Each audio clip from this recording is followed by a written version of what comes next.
My name is Laurie Lopez Charles. I'm here with my colleague Gameela Samarasinghe from Sri Lanka.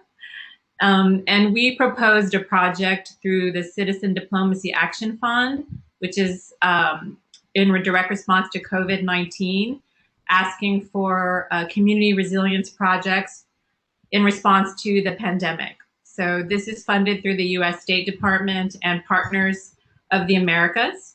And we were lucky enough to get this grant. And so what we're doing is presenting 15 panels throughout 2020 and 2021. And because our area of focus as professionals is, for me in particular, family systems, but for both of us, systems and psychosocial response, sometimes in areas in times of crisis or in post-war states or fragile states, and in the case of a pandemic, a public health emergency of international concern. So our goal is to work with communities across the globe who are doing family-focused mental health and psychosocial support.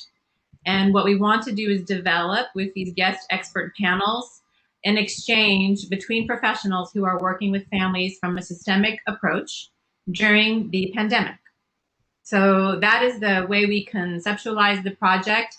And what we're doing is essentially every couple of weeks, we have a guest expert panel. And we welcome all of you who are attendees in the panel today. And we welcome the panelists who are here sharing with us from Australia and from Sri Lanka. So I will hand it over to my colleague Gameela to introduce our folks. And thanks again to everybody for coming. Yes, it's a great pleasure for me to introduce two of my colleagues. I have worked very closely with both of them for many years. Nilanga Abeysinghe is currently an Australian award scholar enrolled in the Master of Counselling program at Victoria University in Melbourne. Also, he is in the process of completing his PhD, focusing on the common factors in counselling and therapist competence in Sri Lanka at the Faculty of Graduate Studies, University of Colombo. He was awarded a Commonwealth Shared Scholarship for master's level studies in psychology at the University of Worcester in the UK. And he has been working in the fields of psychology and mental health as a counseling practitioner, teacher trainer, and a researcher attached to several state and private higher educational institutes.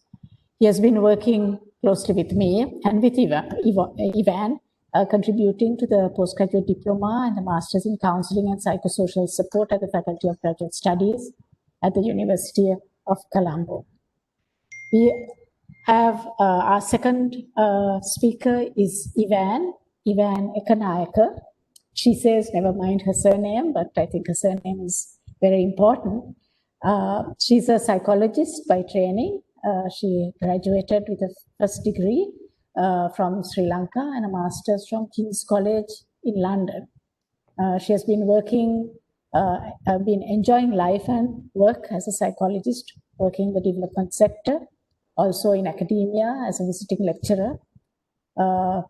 She says, I have flirtations with research now and then, but my passion is working with communities affected by conflict. She's currently working with a bilateral supporting psychosocial service delivery in Sri Lanka. So I welcome my colleagues from Sri Lanka, Nilanga and Evan. I will first call upon Nilanga to make his presentation. Nilanga, you and Evan, you both have 15 minutes for your presentation. And then after that, we will open the floor for discussion, for comments. So up to you now. Nilanga, you may start.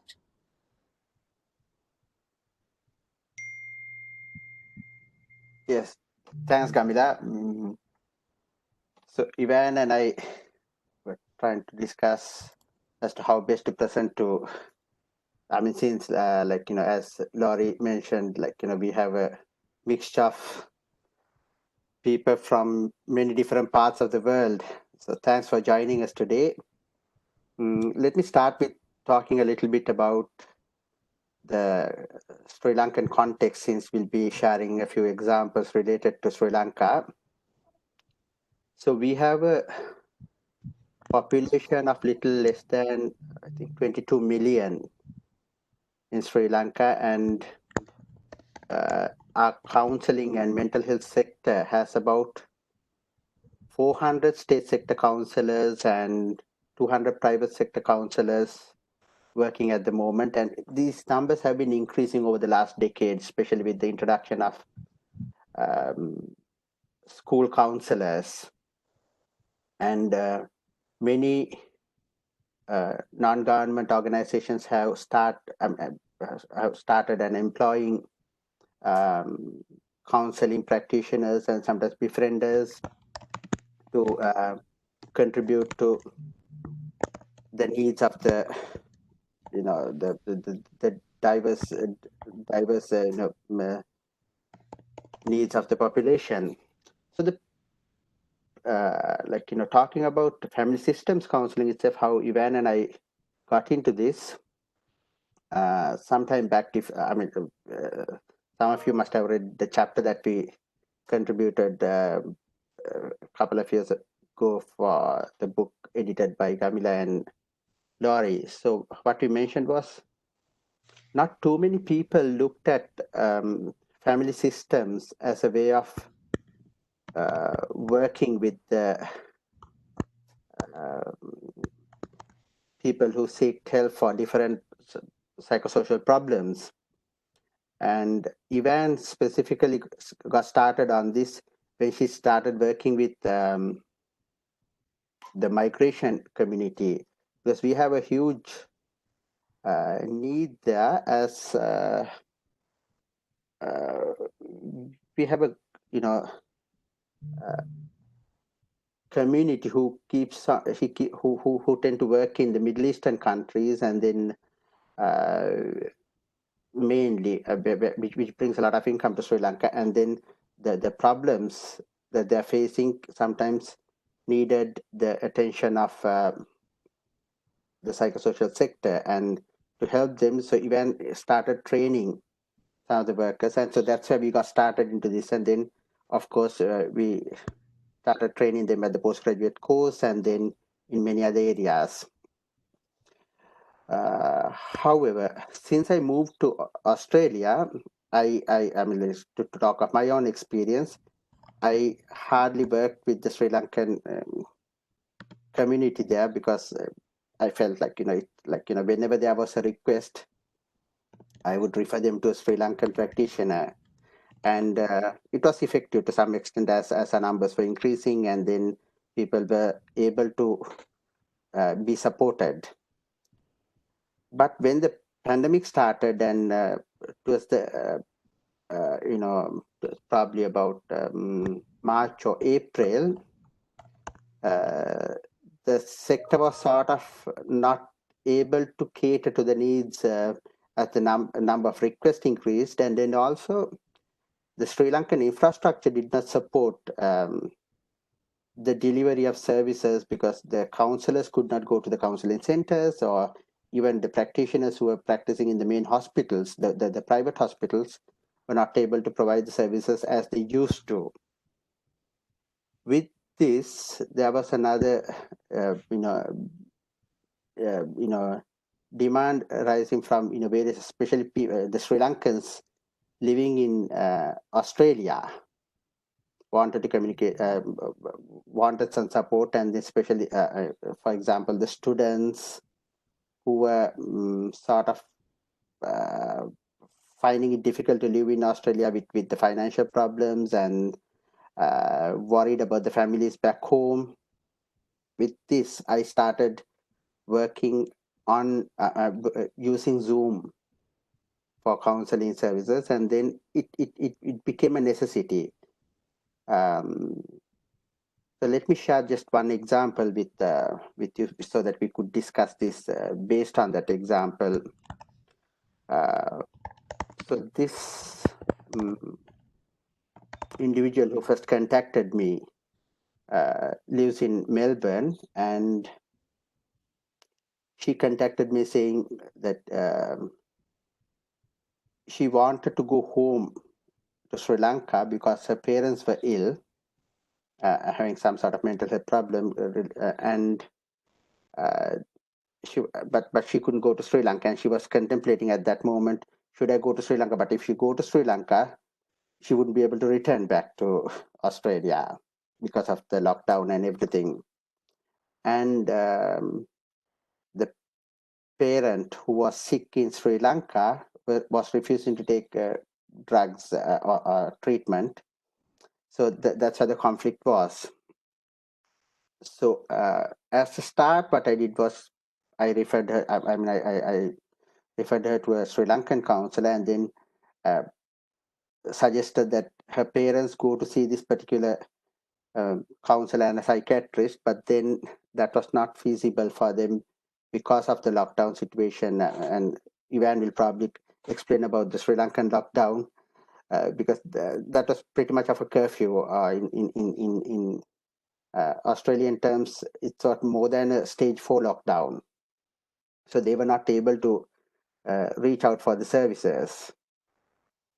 In this context, I had to I contemplated and then started a Zoom session, and I initially started working with the person who was living in Australia, who was the child of the person who was sick in Sri Lanka, and after talking to her, I realized it would be more beneficial if we got the parents also to join us. So this made a connection between Sri Lanka and the person, the child living in Sri Lanka, in Australia, and that enabled me to activate sort of a systemic approach, a system that was not effectively working. So the good thing that I learned from this session, and then I think what the family also realized, though the child was not in Sri Lanka with the parents, she was able to contribute to the caring and also encouraging the the parent who was sick to seek treatment, and then also to take the medication once the drugs were issued. So this was the benefit that was realized in this context. And so I think what I learned from this experience was that though the family members are not in the same country, the modern technology has enabled us to link people, link families, at least using the technology. So when there is a situation, especially such as the COVID situation, when there was a lack of services or lack of service providers, and then there was accessibility issues, and then also when what do you call, the technology enabled us to connect people without physical contact. I think family systems therapy has this has brought the family systems therapy to a new level, which I wouldn't have considered 2 years ago, like even 1 year ago, if not for the COVID situation. So this is what I like to discuss in relation to your experiences also. How has it been working in your experiences? And what I'm seeing is that this might be a way or something for us to consider in future work, because like with the development of technology, like for example the 5G connections and everything, we might be able to connect people who are living across the globe, just as we are connecting right now, and facilitate this systemic approach among families itself, or sometimes among peers, or different units that can be connected to help each other in order to provide services and order to facilitate problem solving mechanisms by connecting people through the technology. And so apart from this example, I've experienced this same mechanism working very well when we had students who were stuck in Australia and then, wanting to connect with the family members, in order to support each other. And from identifying the problems to, trying to find solutions within the given context, though it was not the best probably, but then still we were able to facilitate that. So I think I have a few minutes more remaining, but I would rather prefer, if Evan can share her experience, how this worked at the ground level, and then depending, we'll probably either have more time for questions or clarifications, and then also see what are the experiences that I can share based on what Evan probably will share with the ground level situation. How it worked on a face-to-face example in Sri Lanka. Evan, do you? Thank you very much, Nilanga. I think you made some extremely important points, especially the one saying how this situation has actually made us wonder whether through Zoom and various other platforms, you should continue this even with or without COVID, because you can link, you can have contact with family members who are who would not be able to participate face to face in therapy, and who would be very important participants in the therapy. And we never thought about it earlier, before COVID, to even when having therapy sessions, at least in Sri Lanka, to engage with family members who were not actually present, could be physically present at therapy sessions. So thank you for bringing this up. Before we move on to Evan, I would like to ask Said to say a few words about the evaluation form. Please, Said, over to you. Yes, I just posted a link for the evaluation form. Please make sure that you complete this form for us. It's very important. Thank you.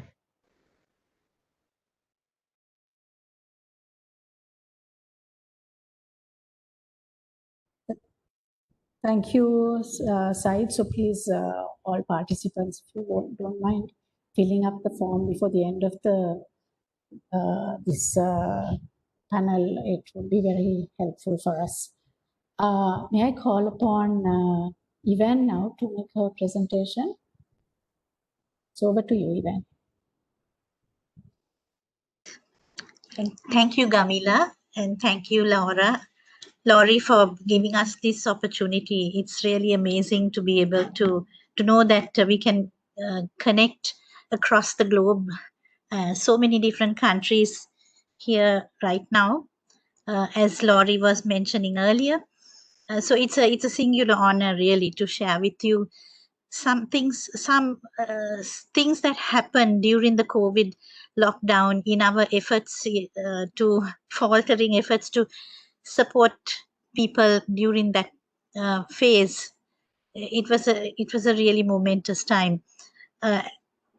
Just like Nilanga virtually highlighted so poignantly that bringing families from across the world literally to a therapeutic setting using technology. This was also what I'm going to share with you, was a little story that happened to me during the lockdown. And it was also really eye-opening, one that challenged all what I thought about family systems therapy and therapy to begin with. the supporting role to begin with. So during lockdown, it was really very strongly enforced with literal military presence and checkpoints. You would get arrested if you went out during lockdown. You would also get arrested if you didn't have a mask. And we had trouble initially trying to locate food. Gameela might remember having to, wait for the food trucks to come down our roads because we didn't have access to the supermarkets and things like that. So yeah, I did a few of those things that I had never done before in my life, run after a food truck. And one of the things that they didn't sell was chicken. They had one truck for bread, one truck for veg and stuff. But then, come week 3 and I was like yearning for some chicken. So I decided to sneak out and snoop down the lanes in my neighborhood and see what I could find, because I'd heard that people were opening their doors and selling various things. So where I live is Nugegoda, a little town just outside the border of Colombo Central. And there's this rail track running through, for those of you who know Nugegoda.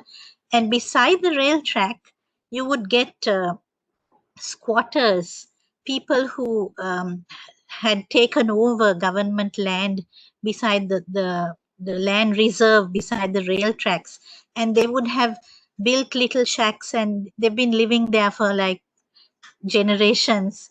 And I heard from my neighbors, that's all we spoke about those days, food. So that somebody was selling chicken there. So I sort of sneaked out and went down to the rail tracks. And sure enough, there was this lady who had thrown open her front door of her little house, put a table out there, and she was selling fresh chicken. So I grabbed some, and then I started to talk to her.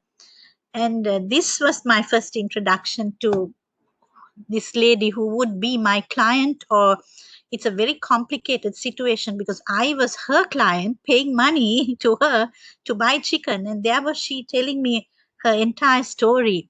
Clearly a lady who was in distress and struggling to maintain her family. So I called her Chicken Kumari. So Chicken Kumari told me that she had she was a single mom raising 2 kids in their early teens.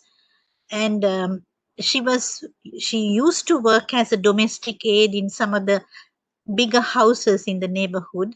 And of course, with the lockdown, that was all gone. And she had to find some way to raise her family, to protect them. So she started to sell chicken. And now there was Kumari with people pouring in to buy chicken, and then she started to sell onions and tomatoes and potatoes, and there was more and more people sneaking in to buy her goods. And then there came an issue of the safety of her young daughter and her young son. So Kumari was very, very distressed about this. On the one hand, she was making, this was a new thing for her, business. And on the other, she was overwhelmed by the fluidity of a changing COVID situation. She didn't know much about how this thing could affect her. And she was worried about her children, not only getting COVID, but because there were so many unknown people milling about the place, there were some concerns for their safety as well.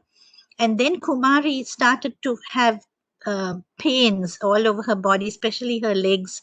And she couldn't even get up a couple of days. And this really distressed her daughter and her son. And they began to have like real anxiety. That they thought their mother was going to die, that she had maybe got COVID. And then this was how I started to interact with this family, buy my chicken, talk to her, and then she would say, but my son is like, not sleeping at night and he's really upset. And I'm trying to tell him that I'm not going to die, but then I don't even know whether I'll die or not. I don't know what this is about. I found myself, friends, in a situation that I was working with a family. I was talking to the son and to the daughter and to the mother, and trying to help them recognize that they were together in this thing, and each one had a role to play in understanding the other's anxiety or functioning, and that they could do something to pull through as a family unit by recognizing their role in this whole thing. The funny thing was that I didn't know who was the client of whom at that point, but also the location of our meetings.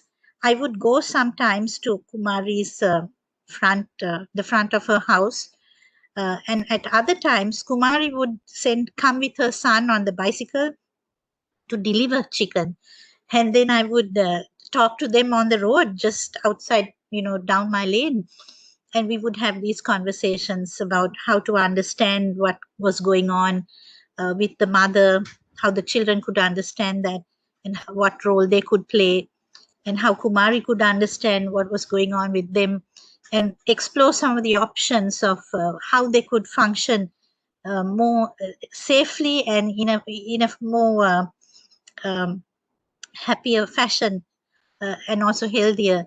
So it turned out that Kumari had a sister who she managed to access and bring down to their house, and that eased a lot of the tensions because there was another person in the house to take care of the kids. And Kumari restarted her earlier going to houses to do domestic work in the mornings, but her business was really so good that she would still have the business going in the afternoons. And then I was able also to link her up with a medical doctor who advised her on the pain issues. And so there was this whole systemic issue going on, and interaction that I found myself contributing to. It was kind of weird and wonderful at the same time, because nothing about it was like a therapeutic setting. Nothing. Rail tracks, bylanes, chicken, and money exchange. I dare say that. But and yet there was a clear system that was there in the household, in this family, with the single mom, her two daughters, her sister, and subsequently the sister brought in her mother-in-law, the sister's mother-in-law. So it became kind of a real fully fledged family that was recognizing their role and forming something of a real cohesive mechanism that was really functional. And if you came to this town, Nugegoda, and went past the rail tracks, you would see a wonderfully lush little kade, or a little shop that was manned or woman all day long by this family, and they really made it through and flourishing today.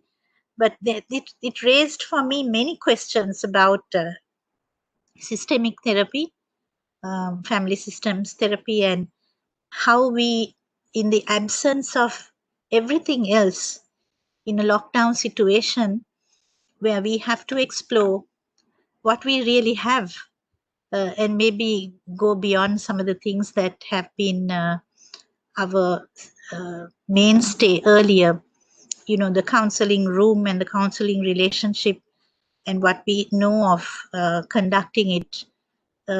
So this was interesting terrain, which I'd like to share with you this evening. Thank you very much, Evan, for this fascinating story. I'm sure the participants here will have lots of questions and comments. So now the floor is open. Please, you're welcome to speak.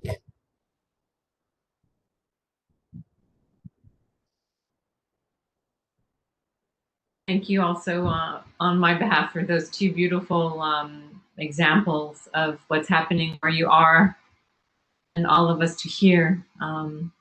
We want to make sure, as Gameela said, to give time for questions. So sometimes people write questions in the chat, and sometimes they come up on the mic. So we have plenty of time for questions. You can unmute yourself or text something if I need to unmute you. I think you should be able to do it. Or you can type a question if you can't use your mic for some reason.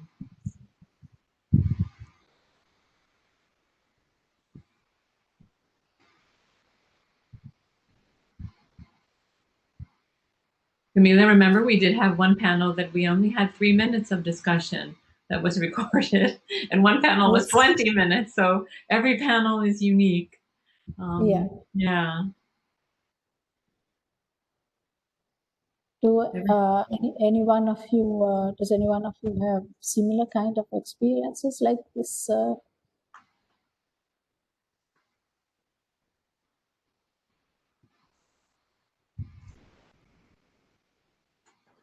Andrew. I mean, Gameela, I had the question myself. This whole thing was, I really wondered whether it is even ethical what I did, because all I did was, I mean, I recognized that there was a need, and I was trying to use my skills there. But then there was also the whole thing of all kinds of dual relationships here. She being in the neighborhood, me being her client, or patronizing her business, all kinds of things, and also how I could link her up to the existing counseling services. Of course, I couldn't at that time, and that's why I took it on. But was that the right thing to do? It was a big question for me at the time. Can I come in? This is Manjushri. Of course, please go ahead. So I loved Ivan's story, what she mentioned. Actually, I am in the outskirts of a city, very close to the suburbs, which you will say.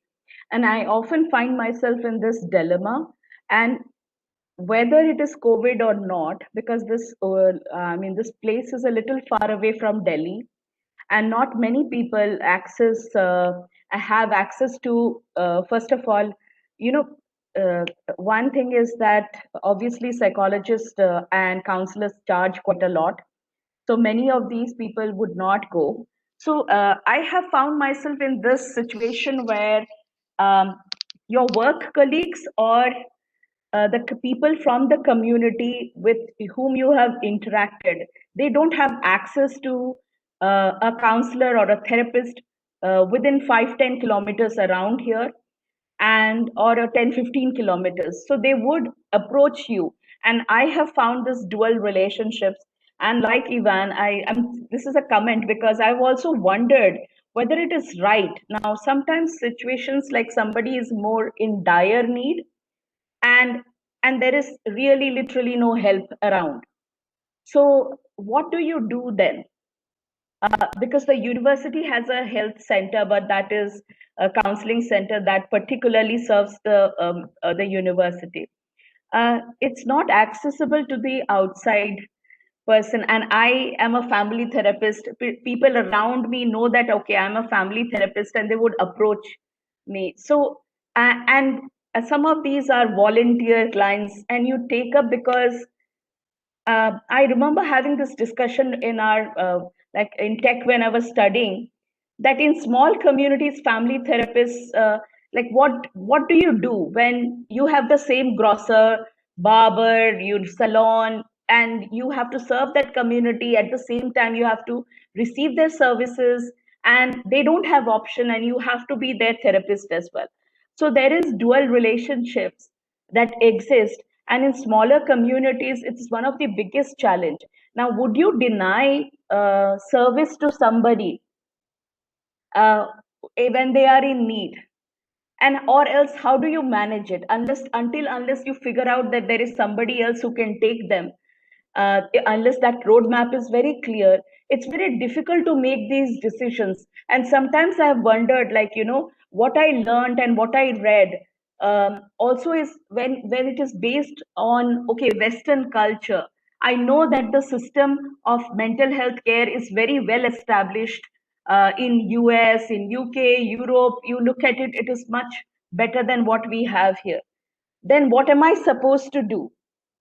And I don't have an accreditation body to go back to and say, hey, what are the rules? Tell me what to do.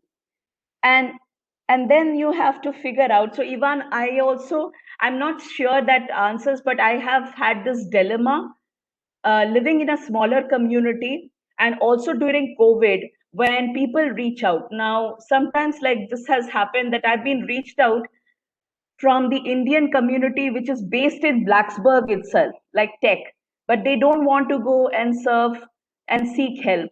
So from through their recommendation, I have got clients over the telephone.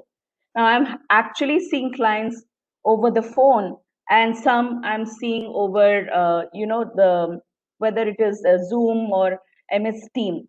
Now, this is something that is happening in smaller communities where people don't normally trust other people. And by through word of mouth, if they have heard of somebody, they kind of start trusting and they go to that person.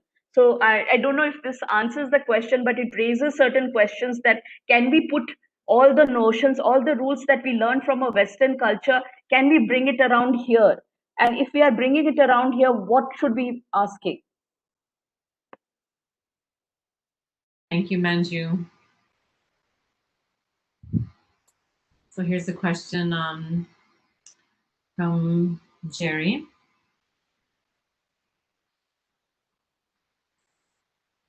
I find that question of ethics very important. Are there ethical guidelines that exist or being developed that address therapy in the times of COVID, as well as addressing a global perspective of ethics that acknowledges different cultural norms and values, as well as family structure and economic constraints? Western ideology of ethics seems to dominate, and how can we challenge this framework and be open to different ethical frameworks? Brilliant question. Brilliant illustration from Evan. And I listened so closely to what you said, Evan, and I encourage, when we have the video available, we refer back to it, because actually so much of what you said is beyond the interpretation of systemic family therapy that we often see in our textbooks in the US and the UK, as good as they are. You said something like, nothing looked like therapy, but it was still very systemic. And even what you described is so systemic. The way that you purposefully and also accidentally incorporated the system of chicken kumari. It's so perfectly systemic, but it doesn't look like a lot of what Manju pointed out. And when she said BT, you're referring to Virginia Tech, which is where you can get a PhD in family therapy, for those of you who don't know that. So I think, this is one reason we want to talk about family systems in the time of COVID-19, which is a public health emergency. And this is when the ethics matter even more, but not in the same way that we might think about it in the West, in terms of a dual relationship, for example. We're living in an emergency. Ivan talked about these are people that you ran into at Chicken Kumari at risk of being arrested. And this is a very different category. And before I continue to speak on this, since I'm holding the floor, I open it to my colleague Gameela or anyone who wants to respond to Jerry's question that's written in the chat. I prefer to hear from other people. I hope other people can react to Jerry's question.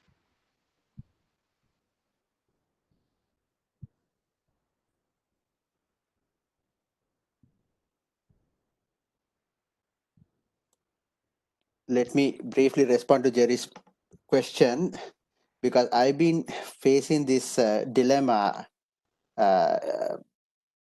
because of what I experienced here in Australia, and then trying to apply that to the Sri Lankan context, where we don't have enough service providers, and in a context where people are connected to one another in many different ways, as Ivan explained, and even in Manjushri's experience.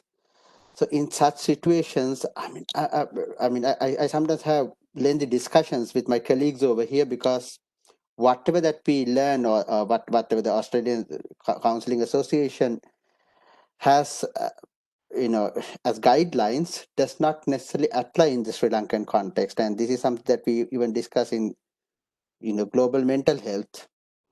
So I think it leaves us with a big question, due to the limitation of resources and how societies operate itself. And I don't think, in my experience, that at least in the next couple of decades, that the ethical guidelines that we have in the high income countries can be applied in the context of Sri Lanka, or probably India, or any other low income countries, low and middle income countries. Nilanga and Evan, I'm curious what you would say, because both of you are very active in the MHPSS in your part of the world, and are very well versed, I think, around the issues of global mental health in the Sri Lankan context from a critical perspective. That's my take on it from knowing your work. I'm curious, when you're asked to think about these ethical questions, what do you turn to? Is there a source that you turn to, or a body? I'm just curious, because you really, I think you may have some that we just don't know about, we haven't talked about.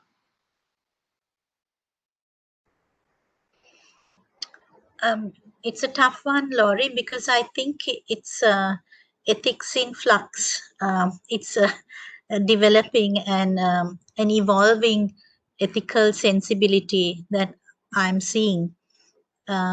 Even the question that Jerry Gale raises, and Nilanga's response, I think, is part of the evolution of our understanding of and our application of ethics into our daily practice. COVID has raised this issue, but even pre-COVID, we've had to oftentimes consider and reconsider how we would apply the Western ethical teaching that we have all imbibed, and what of it do we modify or realign to fit economic realities and cultural realities. So I don't think it is about replacing the ethical guidelines that we all accept, but about realigning and perhaps thinking again about the broader ethic of human need. And then actually that is, I suppose, what made me go ahead with Chicken Kumari, because I realized that her need as a human being had to trump some of the other teachings that I've had. And this I say with great trepidation, but her need versus the lack of other options had to trump some of the things that I was constrained by. And I think we could maybe start to think of clauses, not to dispense of all of the ethical standards that we have, that have guided us all our professional lives, but to think again of certain situations where we would have to look at a higher ethic. Yeah. Hi, thank you. Well, first of all, I want to say thank you to Nilanga and Ivan for their presentations. I mean, really, really very interesting. And I'm absolutely in love Evan with Chicken Kumari. I really love the story of Chicken Kumari, particularly because where I come from in Trinidad and Tobago, we have a similar culture to India because we have a large number of East Indians who live in Trinidad and Tobago. So the culture is very similar to what I encounter here.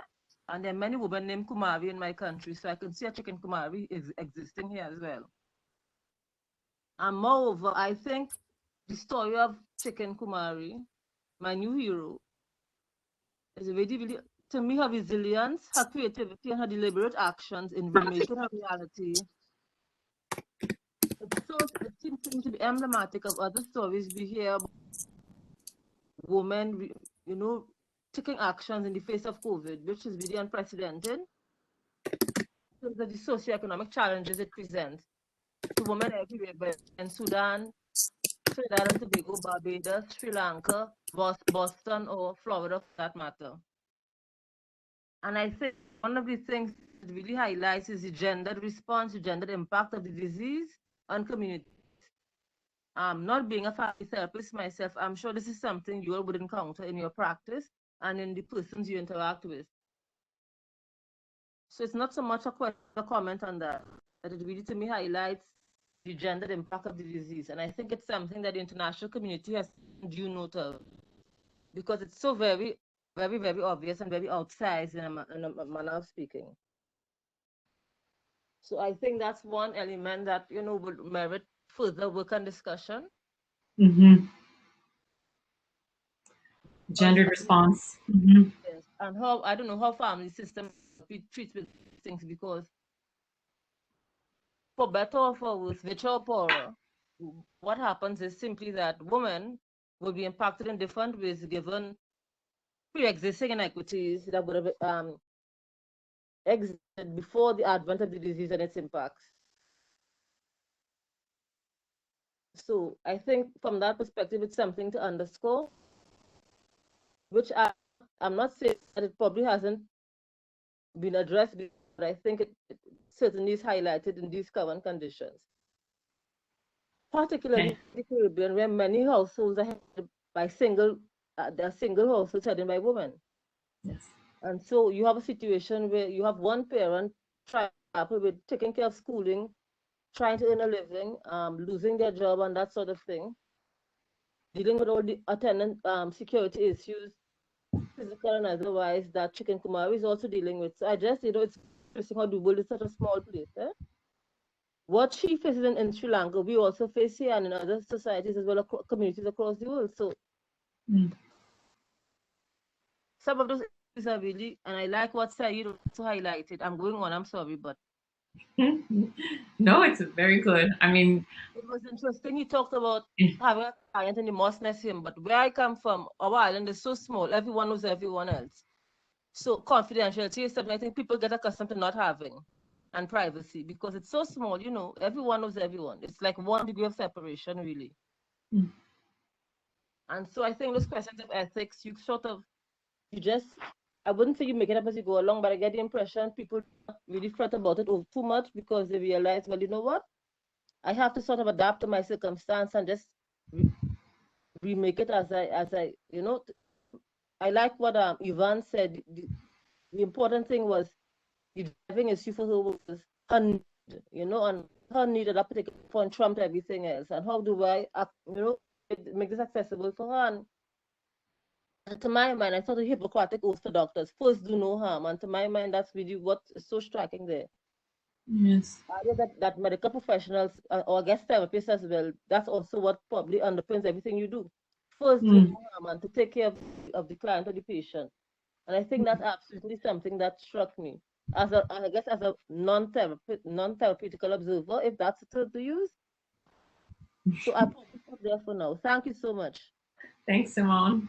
I think that's a great point to end on because we're coming up at the hour and it goes very fast. So this panel. Raj has a quick question, maybe. Okay.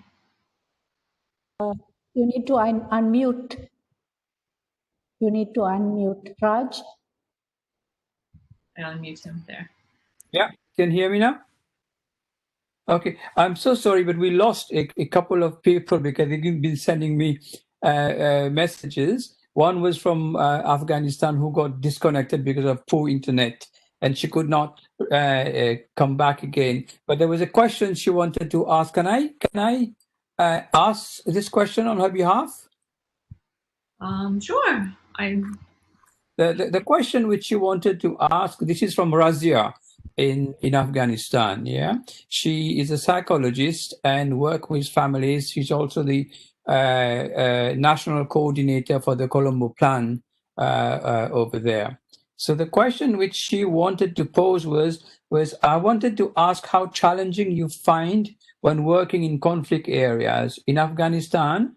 Part of my job is to go and monitor services, in particular to look at the delivery of psychosocial therapies, and also to link in with families.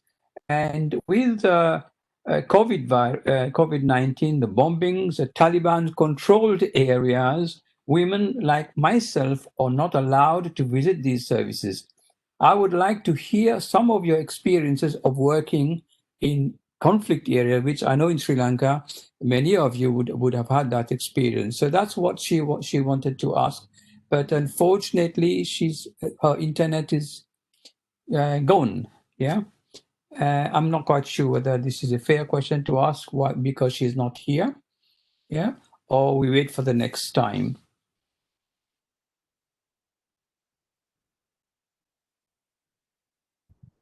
Evan, would you like to say a few words since you're working also in conflict-affected areas? You sure we have time? I have time. I think it's 10:30. Yes, Gameela, in conflict-affected areas that I have been working in during the war. It's a bit different now because we are 10 years after the cessation of the actual fighting, though the conflict remains. But if I say something about during the war, when the conflict was ongoing, psychosocial services were actually growing in different ways. There was acknowledgement from both sides of the conflict that the services were needed, and it was both from the official channels as well as the non-governmental channels. There was psychosocial service delivery available, but not in a clinical setting. It was mostly on the ground. It was mostly in community settings, because people would never think of going into a room to discuss one-on-one their problems. Yes. And stressors. That was seen as very threatening. But Yes. but the services were really booming in places like some of the camps where there was community activities taking place, and with those activities came the psychosocial messages and the strengthening of the community. The initiatives were really taking off in a community setting. I can give you just two examples that really come to mind very sharply. One was in the refugee camps, the displacement camps in Vaunia. The kids used to come and have play activities, and through the games and the play activities, we were able to punch home a lot of the resilience messages and give them lots of little skills to be able to face the day, to plan their day, to face it, and to know that there is a better tomorrow, and to be focused on things that would really help them.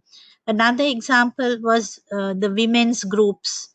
Women's self-help groups started back then during the war, but they are still existing now, 10 years hence. And they essentially didn't get together to have counseling. They got together to weave mats, to grow chicken again, to make various things out of like handicrafts. And while making these things, they would talk to each other, they would support each other, and they learn the psychosocial skills which help them. So it is through community activities that I saw the strongest resilience building. There's a lot that can be said, but I'll confine myself to that. I think we unfortunately have to end this panel. Just very briefly, let me just summarize what we discussed, like in very quickly. Well, the first presentation was on therapy using technology and how technology can unite people from all over the globe, and how technology maybe should also continue to be used post-COVID.